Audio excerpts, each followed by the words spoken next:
അയാളുടെ ജീവന്റെ തുടിപ്പ് വളരെ കുറവാണ്. സുബ്ഹാനല്ലാഹ്. അല്ലാഹുവിനാണോ സാധിക്കാത്ത? അല്ലാഹു തആല ഉസ്താദ് അവരുകളെ അത്ഭുതകരമായി രക്ഷപ്പെടുത്തി. അല്ലാഹു ആ തണൽ ദീർഘകാലം നമുക്ക് നൽകി അനുഗ്രഹിക്കട്ടെ. എന്നിട്ടോ നിൽക്കാൻ പറ്റണില്ല എന്ന് പറഞ്ഞു.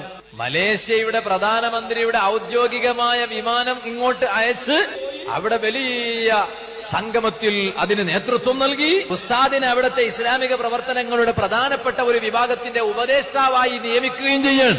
എന്റെ അറിവില് ഞങ്ങളെ നാട്ടിൻ പരിസരങ്ങളിൽ നിന്ന് ഒരു ആലിമിനെ ഔദ്യോഗികമായ വേറൊരു രാഷ്ട്രത്തിലെ ഒരു പ്രധാനമന്ത്രി ഔദ്യോഗികമായ ഒരു ഫ്ലൈറ്റ് അതിനുവേണ്ടി മാത്രം ഇങ്ങോട്ട് പറഞ്ഞയച്ച് അതിലൂടെ ഒരു പണ്ഡിതനെ ഇന്ത്യയിൽ നിന്ന് അങ്ങോട്ട് ക്ഷണിക്കാന്ന് പറഞ്ഞാൽ എന്റെ അറിവില് ബഹുമാനപ്പെട്ട ശൈഖുന സുൽത്താനുൽ ഉലമ കാന്തപുരം ഉസ്താദാണ്.